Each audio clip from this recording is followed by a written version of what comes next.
एक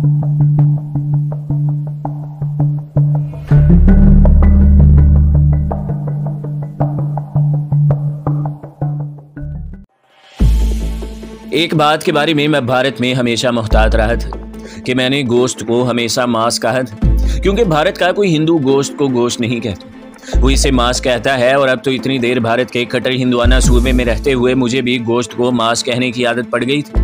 मैंने थानेदार का नाम पूछा। जी, मेरा नाम ठाकर सचदेव शर्मा है। बड़ा शुभ नाम है ठाकर जी, नमस्कार।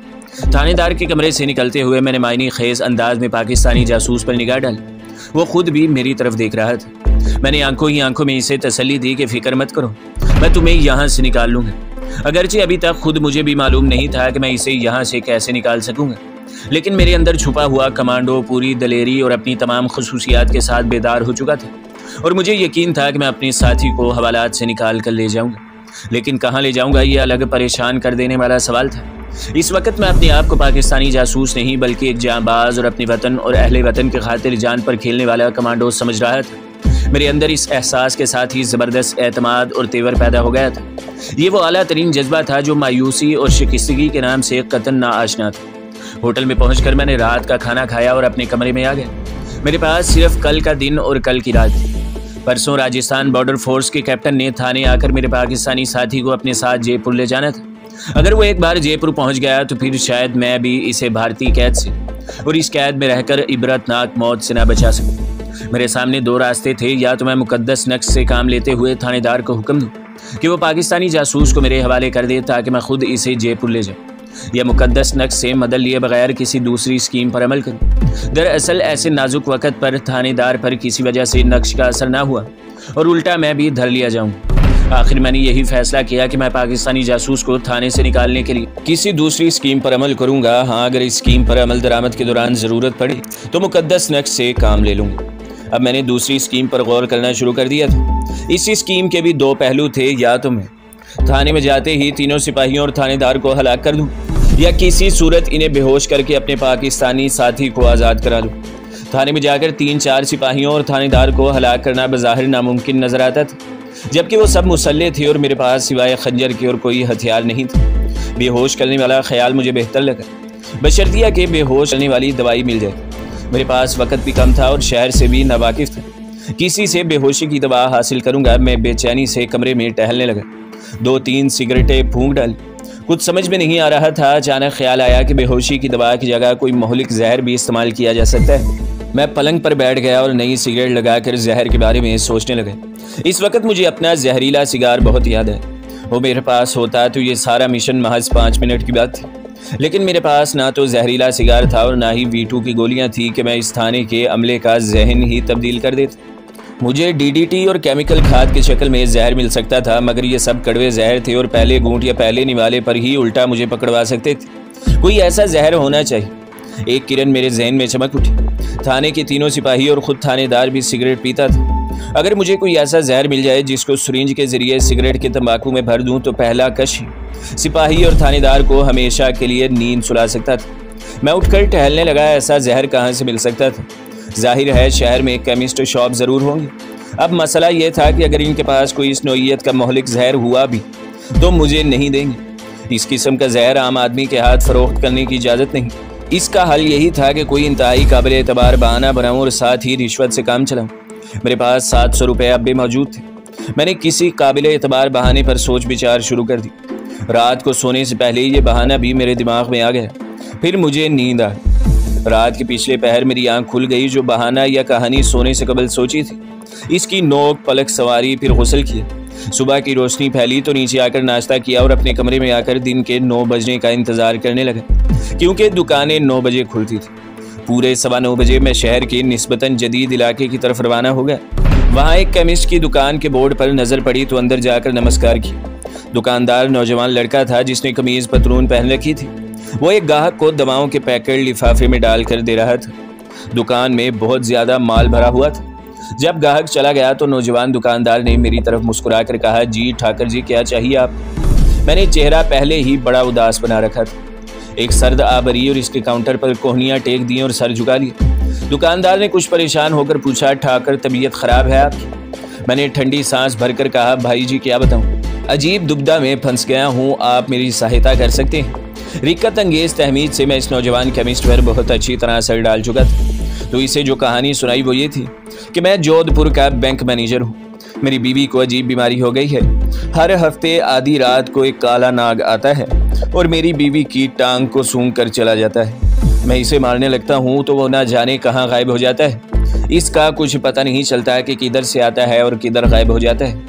अब मांदरियों और पंडितों ने मुझे ये कहकर सांप को मारने से रोक दिया है कि वो नाग देवता है, इसे मारोगे तो तुम्हारी बीवी भी मर जाएगी। मैं आपकी तरह पढ़ा लिखा मॉडर्न आदमी हूँ, इन बातों पर मेरा विश्वास नहीं है। मेरी पत्नी एक ही महीने में सूख कर कांटा हो गई है। मैं जानता हूँ कि ये ख़ास किस्म का सांप होता है जो अगर इत्तेफाक से किसी औरत का जिस्म सूंघे तो इसे दोबारा सूंघने ज़रूर आता है और इसकी सांसों के असर से वो औरत कमज़ोर होती चली जाती है और दिन ब दिन मर जाती है।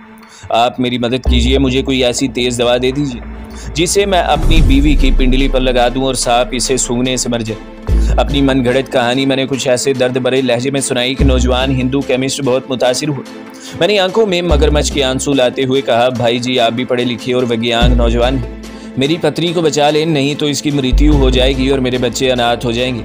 हिंदू केमिस्ट सोच में पड़ गया। फिर इसने अलमारी में भरी हुई मुख्तलिफ दवाइयों पर नज़र डाली और कुछ सोच कर बोला, मेरे पास ऐसी कोई मेडिसिन या आर्सेनिक नहीं है, परंतु आप ज़रा ठहरें, मैं एक दुकान से आपकी मतलब की एक शय मंगवा देता हूँ।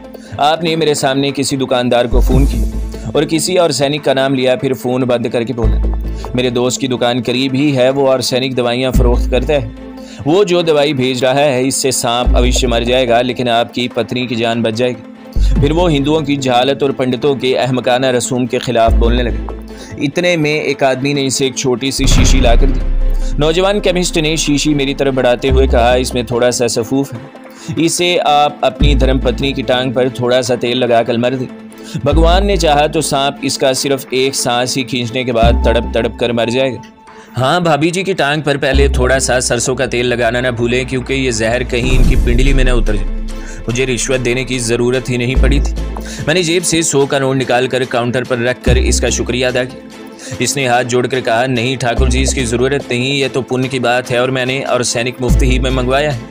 मैंने हाथ जोड़कर नमस्कार किया और जहर की शीशी जेब में डालकर चला गया। मैं बड़ा खुश था, मेरा एक मसला हल हो गया था। अभी कई मसले मेरे सामने थे। सबसे बड़ा मसला ये था कि अगर मैं अपने पाकिस्तानी साथी को निकाल ले जाने में कामयाब हो गया तो इसे कहाँ लेकर जाऊँगा। बॉर्डर की तरफ ले जा नहीं सकता और शहर के पेचो खम से भी नावाकिफ थे। ले दे के यही एक रास्ता समझ में आया कि इसे लेकर अहमदाबाद की तरफ निकल जाऊं और सहराई जंगल में किसी जगह छुप कर बैठ जाऊं। इससे सीक्रेट सर्विस का पैगाम पूछूं और फिर हम दोनों पंजाब या जम्मू की तरफ से इंडिया का बॉर्डर क्रॉस करके पाकिस्तान में दाखिल होने की कोशिश करेंगे। एक दूसरी केमिस्ट शॉप से मैंने एक सुरिंज और आला तरीन भारतीय सिगरेटों का एक पैकेट खरीदा। होटल के कमरे में आकर डिबिया में से ऊपर वाले 5 सिगरेटें निकालकर सामने रख ली। शीशी का ढक्कन खोल कर देखा। शीशी में जर्द रंग का सफूफ था, इसे भी मैंने कागज के एक टुकड़े पर उलट लिया। सुरिंज की सुई से एक सिगरेट के अगले हिस्से के तंबाकू को मैं छोटा सा मगर गहरा सुराख किया। इसमें सुई की मदद से जहरीला सफूफ उठाकर इसमें अच्छी तरह भरा और माचिस की तीली से तंबाकू की सतह को इस तरह बराबर कर दिया कि देखने से मालूम ही नहीं होता कि इसमें इंतहाई मोहलिक जहरीला सफूफ भर दिया गया है। यूं ही मैंने वो सफूफ चारों सिगरेटों में डालकर इनकी सतह हमवार कर दी। फिर 5वीं सिगरेटों को डब्बों में डालकर पैकेट बंद करके जेब में रखे। सुरिंज की सुई को तो मैंने तोड़ दिया, लेकिन जहरीला सफूफ दोबारा शीशी में डालकर शीशी जैकेट की जेब में रख ली। दोपहर का खाना खाने के बाद मैं लारी के अड्डे पर आ गया। यहाँ कुछ टैक्सियाँ भी मौजूद थी। मैंने ड्राइवर को देखा, वो शक्ल से ही बड़ा अहमक सा लगता था। वैसे भी वो दुबला पतला सा था। मैं इसके पास गया, जाकर हाथ जोड़कर नमस्कार किया और कहा, भाई जी मेरी पत्नी की तबीयत बहुत ख़राब है और वो अस्पताल जाने से डरती है। तो भाई जी मैंने सोचा है कि जब दर्द का दौरा शुरू होगा तो इसे टैक्सी में डालकर अस्पताल ले जाऊं। इस वक्त वो बेहाल होगी, इनकार न कर सकेगी। ड्राइवर बेड़ी का कश लगाकर बोला, ठाकर तुम अस्पताल वालों की गाड़ी क्यों नहीं मंगवा लेते। मैंने फ़ौरन कहा, भाई जी कोई पता नहीं कि कब दर्द शुरू हो जाए, मेरे पास कोई गाड़ी नहीं है, आप मुझे अपने घर का पता दे दें, अगर आज रात ज़रूरत पड़ी तो आपको खबर कर दूंगा। लीजिए 100 रुपये रख लीजिए, बाकी 200 इस वक्त अदा कर दूंगा। ड्राइवर 100 रुपये लेकर बड़ा खुश हुआ और बोला, ये गाड़ी मेरी तो नहीं है ठाकर, परंतु घबराओ नहीं, मैं आज रात गाड़ी अपने पास रख लूँगा। तो मुझे अपने घर क्यों नहीं दिखा देते, मैं रात को वहाँ पहुँच जाऊँगा। भाई जी कोई पता नहीं कब दौरा पड़ जाए, आप यूं ही मेरे घर के आगे बैठे रहेंगे। मैं खुद ही आपके घर जाकर इतला दे दूंगा। वैसे सामने वाले बाजार में मेरा घर है। टैक्सी ड्राइवर पर मेरे 100 रुपये ने बड़ा असर किया था। फिर मेरे इन 200 रुपयों का भी पेश अज वक्त काफ़ी असर हो चुका था। एक तरफ इशारा करके बोला, ठाकर वो जो मंदिर है इसकी पिछली वाली गली में मेरा मकान है, चलो आपको दिखाई देता हूँ। इसने बेड़ी फेंकी और मुझे टैक्सी में बिठाकर मंदिर की तरफ चला गया। उसका मकान मंदिर की अकबी गली का पहला मकान था। बस जी यहाँ आकर दरवाज़ा खटखटा दे, मैं दरवाजे के पास ही चारपाई पर सोता हूँ। मैं वहाँ से पैदल ही दूसरी तरफ से होकर अपने होटल की तरफ चल पड़ा। चौक में आकर हलवाई की दुकान से मिठाई का एक डब्बा खरीदा और होटल में संभाल कर रख लिया। अब मुझे रात का इंतज़ार करना था। टैक्सी ड्राइवर के घर का रास्ता मैंने अच्छी तरह जहन नशीन कर लिया था। ये सारा ताना बाना उस बुनियाद पर बुना जा रहा था कि मैं थाने में अपना मिशन पूरा करने में कामयाब हो जाऊंगा। रात का खाना खाकर मैं पैकेट से सिगरेट निकाल कर पीने लगा तो फौरन ही ख्याल आ गया और मैंने जल्दी से पैकेट जेब में डाल दिया। नीचे बाजार में आकर सिर्फ एक सिगरेट खरीदी और इसे सुलगाकर होटल में आ गए। होटल के कमरे में टेलीविजन पर राजस्थानी प्रोग्राम आ रहा था। ये प्रोग्राम जयपुर से आ रहा था। 9 बजे मैंने ऊपर अपने कमरे में आकर अपनी तमाम चीज़ें चेक की। सुधा रंगनी का दिया हुआ सांप का मनका, गले का मुकद्दस नक्श, जहर की शीशी, सिगरेटों के पैकेट, खंजर, लाइटर, करेंसी नोट, सब कुछ मेरे पास मौजूद था। बाथरूम में घुसकर मैंने अच्छी तरह गुस्ल किया, कपड़े तब्दील किए, अपनी सारी चीज़ों को एक बार फिर चेक किया। मेरे पास घड़ी नहीं थी। नीचे जाकर वक्त देखा, वहाँ थोड़े से स्नैक्स खाए और चाय भी। थोड़ी सी मछली एक पैकेट में बंधवा ली थी। दीवार पर लगे क्लॉक की सुइयां रात के 10 बजा रही थी। मैं ऊपर कमरे में आ गया। मेरा कमांडो मिशन शुरू होने में थोड़ी देर बाकी थी। रात को 11:15 बजे होटल वाले नीचे की दुकान बंद कर देते थे। जब मुझे नीचे दुकान और होटल का दफ्तर बंद करने की आवाज़ आई तो मैं उठ बैठा। बाथरूम में जाकर चेहरे पर पानी का छींटा मारा। बाहर आकर हर शय को एक बार फिर चेक किया और खिड़की से झांक कर देखा। होटल वाला दुकान बंद करके अपने कमरे में जा चुका था। मेरा कमांडो मिशन शुरू हो गया था। मैं मछली और मिठाई का डब्बा उठाए सीढ़ियाँ उतरकर बाजार में आ गया। वहाँ से पैदल ही थाने की तरफ चल दिया। कमांडो मिशन के एहसास ने मेरे अंदर एक नाकाबिले शिकस्त वलवला बेदार कर दिया था। मैं इसी वक्त अपनी राह में हाइल पहाड़ से भी टकरा कर इसे रेजा रेजा कर सकता था। दूर से पुलिस चौकी के बाहर एक कमज़ोर सा बल्ब जलता दिखाई दिया। मैंने अपनी रफ्तार तेज कर ली। थाने के दरवाजे का एक पट खुला हुआ था। ये अच्छी बात थी। शहर की सड़कें वीरान और खामोश थी। कोई मकानों की बत्तियां गुल हो चुकी थी। मैं इत्मीनान से चलता थाने में दाखिल हो गया। क्या देखता हूँ कि चौकी उनचाल ठाकर सचदेव शर्मा की जगह कोई दूसरा अधेड़ उम्र थानेदार बैठा रजिस्टर पर झुका ऊँग रहा है। वही 2 सिपाही इस वक्त भी मौजूद थे। हवालात के दरवाजे पर भी एक सिपाही पहरा दे रहा था। हवालात में धीमी रोशनी वाला बल्ब रोशन था। मेरा साथी पाकिस्तानी जासूस ऊँग रहा था। वो मुझे बीमार सा लग रहा था। मैंने जाते ही चौंकने की अदाकारी करते हुए पूछा, अरे ठाकर सचदेव जी कहाँ चले गए? मालूम होता है आज इनकी ड्यूटी नहीं। मेरा नाम रातन है ठाकर जी। शर्मा मेरे दोस्त हैं। मैंने नई इंचार्ज को नमस्कार करते हुए हाथ बढ़ाया। इसने उठकर मुझसे हाथ मिलाया। मैंने मिठाई का डब्बा इनके सामने रख दिया और सिपाही से कहा, महाराज सुबह फ़ोन पर मैंने ठाकर जी से वादा किया था कि इनके बच्चों के लिए मिठाई लाऊंगा। हुआ ये कि मैं सिनेमा देखने चला गया। वहाँ बैठे बैठे अचानक ख्याल आया कि मैंने तो शर्मा जी से मिठाई लाने का वादा किया था। बस फ़ौरन सिनेमा हॉल से उठा और मिठाई लेकर सीधा यहाँ आ गए। सिपाही मुस्कुराने लगे। एक सिपाही ने नए थानेदार से मेरा तारुफ करवाया। मैंने कहा, ठाकर जी दरअसल ये मिठाई मैं इस खुशी से लाया हूँ कि आपने एक पाकिस्तानी जासूस पकड़ा है। लीजिए आप भी मिठाई खाइए। मैं डब्बा खोलने लगा तो नया थानेदार बोला, ना महाराज ये शर्मा जी के बच्चों के लिए है, हम फिर खा लेंगे आपसे। मैं मुस्कुराते हुए दिल ही दिल में कहा, प्यारे वो वक़्त कभी नहीं आएगा। मैंने जल्दी से कहा, चलिए आपके लिए मैं सुबह मिठाई ले आऊँगा। अजी हम तो पुलिस कर्मचारियों के दास हैं। एक्साइज में रहते हुए पुलिस से बड़ी दोस्ती हो गई है। कभी आइए ना हमारे प्रांत में भी।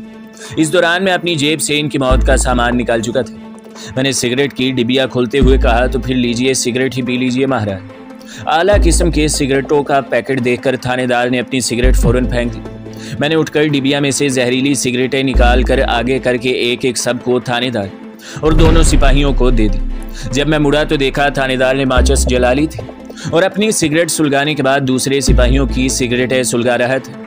इसने अपनी सिगरेट सुलगाते हुए शायद बहुत ही हल्का कश लगाया था। यह सिगरेट का धुआं अपने हलक में नहीं ले गया था।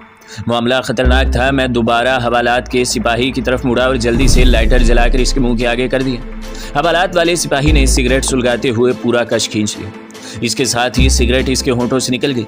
वो बगैर आवाज़ निकाले अपने गले को मसलने लगा और यूं बार बार मुंह खोलने और बंद करने लगा। जैसे इसे सांस लेने में दुश्वारी पेश आ रही। मैंने तेजी से पलट कर देखा, थानेदार और दोनों सिपाही मुर्दा पड़े थे। जहर अपना काम कर चुका था। थानेदार का सर मेज पर झुका हुआ था और दोनों सिपाहियों की गर्दनें भी एक तरफ को ढलक गई थी। फिर धड़ाम की आवाज के साथ हवालात का सिपाही भी फर्श पर गिर पड़ा। किस कदर खतरनाक जहर था कि इसने 2 सेकंड के अंदर अंदर 4 आदमियों को मौत की वादी में धकेल दिया था। अब मेरे पास वक्त बिल्कुल भी नहीं था। इस दौरान में मेरा पाकिस्तानी साथी उठकर सलाखों के यहाँ आ गया। इसने खुश्क सी घबराई हुई आवाज में कहा, चाबी सिपाही की पेटी में मौजूद है। मैंने मुर्दा सिपाही की पेटी में से चाबी निकाली और हवालात का ताला खोलते हुए थाने के नीमवाद दरवाजे की तरफ देखा। दरवाजा खाली था। मैंने पाकिस्तानी जासूस से कहा, चलो जल्दी से बाहर निकल जाओ। मैं लपक कर थानेदार की मेज की तरफ गया और वहां से मछली और मिठाई के पैकेट उठा लिया। फिर दरवाजे पर रुक कर मैंने बाहर देखा।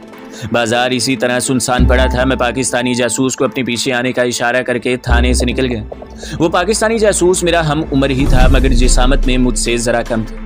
थाने की मार और लोगों के ज़दोकोप करने की वजह से वो बीमार सा मालूम होता था। इसकी आंख पर नीला दाग भी अभी मौजूद था। हम कहाँ जा रहे हैं? इसने पूछा। अभी खामोश रहो, मैंने कहा। मगर वो फिर बोला, मैंने तुम्हें फौरन पहचान लिया था कि तुम ही दरवेश हो। मैं तुम्हारी ही तलाश में यहाँ आया था। मैंने इसे डांट दिया, तुम खामोश नहीं रह सकते अहमक कहीं के।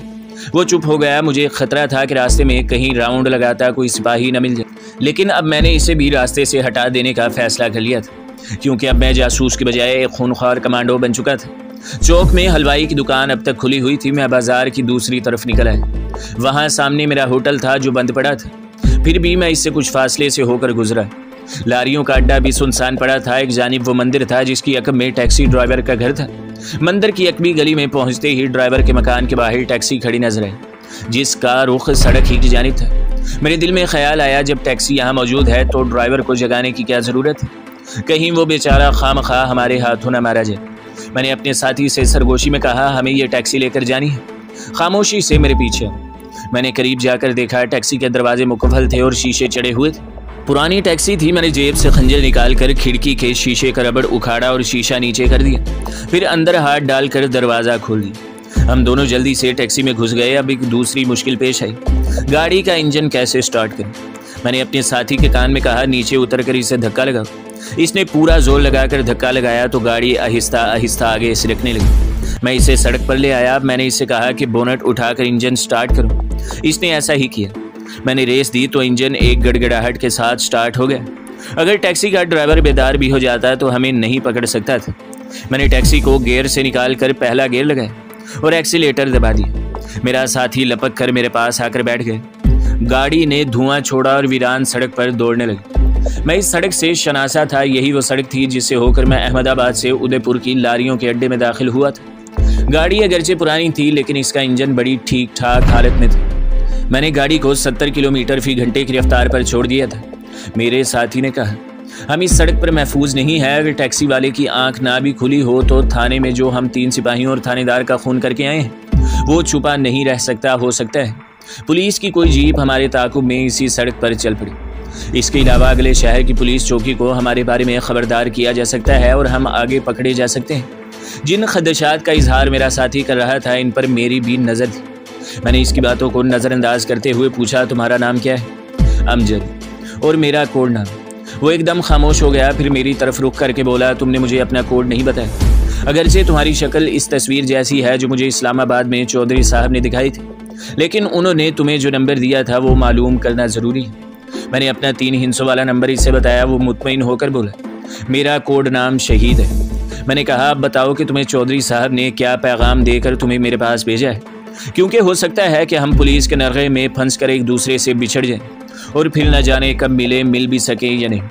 अमजद ने मुझे वो पैगाम देना शुरू कर दिया जो पाकिस्तान सीक्रेट सर्विस की चीफ ने इसे मुझ तक पहुंचाने के लिए कहा था। दुश्मन हमसाया मुल्क ने हमारे मुल्क के इंतहाई काबिल और न्यूक्लियाई साइंस में हरफ आखिर साइंसदान डॉक्टर अफरीदी और इसकी नौजवान लड़की मिस नौरीन को अगवा कर लिया है। पाकिस्तानी साइंसदान डॉक्टर अफरीदी के पास एक कीमती फार्मूला है जो इसकी बरसों की मेहनत का नतीजा है। दुश्मन मुल्क अपने एटमी मंसूबे को मुकम्मल कर और पाकिस्तान के खिलाफ एटमी हथियार बनाने के लिए डॉक्टर अफरीदी के एटमी फार्मूले से काम लेना चाहता है। डॉक्टर अफरीदी की बेटी को इसलिए अगवा किया गया है ताकि डॉक्टर अपनी बच्ची की ज़िंदगी के खातिर दुश्मन के इशारों पर चलने के लिए मजबूर हो जाए। मेरे लिए क्या हुक्म दिया गया है? मैंने पूछा। तुम्हें ये ड्यूटी सौंपी गई है कि जिस तरह भी हो सके डॉक्टर अफरीदी और इसकी बेटी मिस नौरीन को दुश्मन की कैद से निकालकर बम्बई शहर में मुकीम एक पाकिस्तानी एजेंट के पास पहुंचा दो। मैंने कहा, दुश्मन मुल्क के जासूस हमारे साइंसदान और इसकी बेटी को अगवा करके ले गए और आप लोग मुंह देखते रह गए। ये सब कुछ एक ऐसी गहरी साजिश के तहत हुआ कि किसी को कानो कान खबर न हो सके।